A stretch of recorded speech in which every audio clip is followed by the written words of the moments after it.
Part 1 में हम देख चुके हैं वीवे की पावर से शीचोंग को फिर से उससे लव हो गया था। आगे हम देखेंगे। आई सजेस्ट आप पार्ट 2 से पहले पार्ट 1 भी देख लीजिए, जिसका लिंक आपको ऊपर आई बटन पर मिल जाएगा। अगर आपको मेरी वीडियोस अच्छी लगती है तो लाइक और शेयर करना, और हाँ, कमेंट कर ज़रूर बताना। और ऐसी ही नई नई लेटेस्ट वीडियोस देखने के लिए हमारे चैनल को सब्सक्राइब भी कर देना। पार्ट 2 में हम देखते हैं शॉक के साइड इफ़ेक्ट्स की वजह से शीचोंग की आवाज़ लड़कियों वाली बन गई थी, इसलिए डेंगू उसके लिए बहुत सारी मेडिसिन लेकर आता है, पर किसी भी मेडिसिन से उसकी आवाज़ ठीक ही नहीं हो पा रही थी और ना ही डिंग की कोई टेक्निक उस पर काम कर रही थी। उसे याद आता है कि वीवे ने उसे किस किया था, इसलिए वो बाहर खड़ा उसका वेट कर रहा था। वीवे उसे बचकर जा रही थी पर पकड़ी जाती है। उसे देखते ही शीचोंग को कुछ होने लगा था, पर वो भाग जाती है। वो उसे पकड़कर अपने करीब कर पूछता है, तुमने मेरी आवाज़ के साथ क्या कर दिया, ठीक करो इसे। पर वीवे को उसकी आवाज़ सुन हंसी आ रही थी, तो वो कहता है, हंसो मत, इसकी तुम ही जिम्मेदार हो। वो उसके मुंह पे हाथ रख कहती है, ठीक है, मैं तुम्हारा ध्यान रखूंगी, पर प्लीज़ बोलना मत। इधर डिंग शॉपिंग कर रहा था और डेक्सी उसके पीछे पीछे। वो उसे पकड़ लेता है, तो वो कहती है, मैं तो यहाँ ये लेने आई थी। तो वो हैरान हो चला जाता है। इनफैक्ट डेक्सी ने गलती से रेज़र उठा लिया था। शीचोंग क्लास में भी उसके पीछे पीछे आ गया था, तो वो उसे चुप रहने के लिए वार्न कर देती है, पर वो उसे ही देखे जा रहा था। शीचोंग को देखते ही गर्ल्स उसे चारों तरफ से घेर लेती हैं और उससे उसका नंबर मांगने लगी थी, पर वो बोल नहीं सकता था, तो वीवे उन सबको अपना नंबर दे देती है और लंच के बहाने से उसे वहाँ से ले जाती है। वो उसे अपने पास बैठने से मना करती है, पर वो फिर भी उसके करीब होकर बैठ जाता है। तभी डेक्सी डिंग को देखने लगी थी, पर फिर खुद पे कंट्रोल करती है, क्योंकि उसे मालूम था कि ये वीवे की शौक से हो रहा है। वीवे को फंदा लगते देख शीचोंग उसे पानी देने लगा था, पर डेक्सी ये देख वीवे से गुस्सा हो चली जाती है, तो वीवे भी उसके पीछे भागती है। तभी शीचोंग की आवाज़ नॉर्मल हो जाती है। वो वीवे को बताने लगा था, पर डिंग उसे रोक देता है, क्योंकि अगर वीवे को उसकी आवाज़ ठीक होने का पता चला तो वो तो उसे बिल्कुल भी भाव नहीं देगी। पेंगियन वीवे को रोक उससे बात करने के लिए कहता है। वो मना कर देती है, पर शीचोंग को उसकी तरफ ही आते देख पेंगियन के आगे छुपती छुपती उसे अंदर ले जाती है। वीवे ने रेसिंग छोड़ दी थी और वो पेंगियन से उससे हाई स्कूल की बातें रिपीट करने को मना कर देती है। जब पेंगियन को उसके डिपार्टमेंट चेंज करने का पता चलता है तो कहता है, मेरी एक फ्रेंड ने डिपार्टमेंट चेंज किया था, तो तुम आज मीटिंग में आकर उससे बात कर सकती हो। पर वो बात टालकर चली जाती है। डेक्सी उसके रूम से जा रही थी और कहती है, तू शीचोंग वाली बात मुझसे फिर छुपाने वाली थी ना? अगर तुझे उससे लव हो गया तो तू मुझे बता भी सकती थी। वीवी उसे मना कर रही थी, तो वो कहती है, हाँ, तेरे पास तो पेंगियन है, तू उस पर भी जादू क्यों नहीं कर देती, तो दो बॉयफ्रेंड हो जाएंगे। पर फिर डेक्सी को पछतावा भी होता है और वो रूम से चली जाती है। वीवे सैड थी। वीवे अपने क्लासमेट बाई हाई से पूछ रही थी कि वो एक्स्ट्रा मार्क्स कैसे लेके आ सकती है, पर शीचोंग बैठा जेलस हो रहा था। तो बाई हाई कहता है, क्लब से मैं मसाज क्लब खोल रहा हूँ, तुम्हें और मुझे मिलाकर अभी सिर्फ 2 मेंबर हैं, तुम ज्वाइन करोगी ना? वो हाँ करती है। बाई हाई अपना सर्वे पढ़ सुनाने लगा था, तो शीचोंग वीवे को वहाँ से ले जाता है, क्योंकि वो जेलस था। पर उसकी आवाज़ ठीक देख वीवे को पता चल जाता है कि उसने उससे झूठ बोला। वो कहता है, मैं तुम्हारी हेल्प करूँगा, क्योंकि तुम मेरी गर्लफ्रेंड हो ना। वीवे को धूप लग रही थी, तो वो उसे अपनी कैप पहना देता है और उसके बाल ठीक करने लगा था, तो वो उसे देखती है। फिर वो दोनों मिलकर मसाज क्लब के लिए मेंबर ढूंढ रहे थे। वो फिर से उससे अपने प्रपोजल के बारे में पूछने लगा था, तो वो कहती है, ज़रा सोचो, तुम मुझे ऐसे अचानक से लाइक कैसे करने लगे? क्या पता कल तुम इस लाइक के बारे में भूल जाओ। वो कहता है, नहीं, मैं तुम्हें सच में लाइक करता हूँ। तो वो उठकर चली जाती है। वीवे के रिजेक्शन की वजह से शीचोंग सैड था, तो डिंग उसे लड़की पटाने के कुछ टिप्स बताता है। फिर शीचोंग एक मैप बनाकर वीवे को सरप्राइज प्रपोज करने का डिसाइड करता है और वो मैप वीवे को सेंड कर देता है। वीवे जो उसी एड्रेस पे जा रही थी, उसे मैप कुछ समझ नहीं आ रहा था। वहीं पे पेंगियन अपने फ्रेंड्स के साथ पार्टी कर रहा था, पर वीवे को देख वो उसे पार्टी ज्वाइन करने को कहता है, क्योंकि उसकी फ्रेंड भी वहीं पे थी जिसने अपना डिपार्टमेंट चेंज किया था।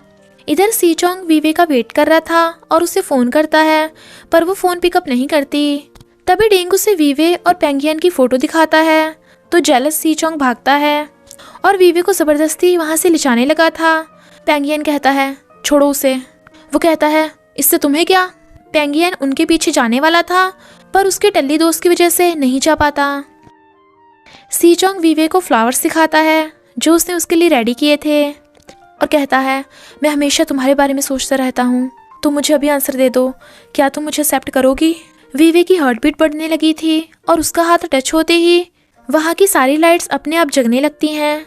सी चोंग तो ये देख हैरान था पर वीवे अपना हाथ हटा वहाँ से भागती है। सी चोंग उसे रोके पूछता है अभी ये क्या हुआ था। वीवे के हाथ से स्पार्कल होने लगा था तो वो उसे छुपाने के लिए उसे हक कर लेती है, जिससे सी चोंग को शॉक लगा था तो वो उससे इस बारे में पूछता है। वो कहती है मैंने तुम्हें जानबूझकर हक किया, वरना मेरे स्पार्कल की वजह से मुझे देखते ही तुम्हें फिर से 24 घंटों के लिए लव इल्यूजन हो जाता। वो कहता है यानी ये सब फेक था, पर तुम्हें देख के तो मेरी हार्ट बीट फास्ट होती है। वो उससे सॉरी बोलकर चली जाती है। सी चोंग ने बहुत फास्ट स्विम किया था तो ये देख डिंग भी हैरान था, पर सी चोंग तो गुस्से में था और वीवे को मैसेज करता है तुम्हारी वजह से मैंने अपने 48 आवर्स खो दिए, तो तुम्हें कम से कम 24 घंटों के लिए तो मेरा नौकर बनना ही पड़ेगा। पर वो मना कर देती है तो वो जानबूझकर अपने लिए खाना ऑर्डर करके वीवे को ही पे करने को कहता है और फिर उसे अपने लिए श्रिम्प पील करने को कहता है। वो मना करती है तो वो कहता है क्यों ना मैं तुम्हारे लिए पिकाचू सॉन्ग गाऊं। तो वो एकदम श्रिम्प पील करने लगती है। फिर तो सी चोंग वीवे से अपना हर काम करवाता है, लगभग उसे अपना नौकर बना ही रखा था। पर डेक्सी उन्हें देख लेती है। वो ऑलरेडी गुस्से में थी पर तभी उसके डिंग से टक्कर हो गई थी तो डेक्सी को लगता है कि डिंग उसे लाइक करता है, इसलिए बार बार उसके आगे आ रहा है। तो वो उल्टा उसे ही सुनाकर चली जाती है। वो कहता है तुम जैसी नक्छड़ी को कौन लाइक करेगा। सी चोंग कहता है आज के लिए बहुत हुआ, कल से फिर मेरी सेवा करने पहुंच जाना। पर वो मना कर चली जाती है। जुनजुन कभी कभी बोलती थी तो वीवे कहती है तुम्हें भी बातें करनी चाहिए, तुम्हारी आवाज़ अच्छी है। सी चोंग फिर से वीवे की क्लास में आ गया था तो सब उन दोनों के बारे में ही बातें कर रहे थे। टीचर वीवे को बुलाती है पर वो सुन ही नहीं रही थी तो सी चोंग उसे टच करता है पर वो एकदम खड़ी हो कहती है अब क्या चाहिए। पर फिर टीचर को देख सॉरी बोलती है। वीवे और बाय हाई प्रेजेंटेशन दे रहे थे पर सी चोंग उससे बार बार इलेक्ट्रिसिटी के बारे में पूछने लगा था तो वीवे चुप हो जाती है और कहती है तुम बार बार इलेक्ट्रिसिटी की बातें करना बंद करो। वो कहता है तो क्या फिर तुम्हें मैं पिकाचू कहूँ।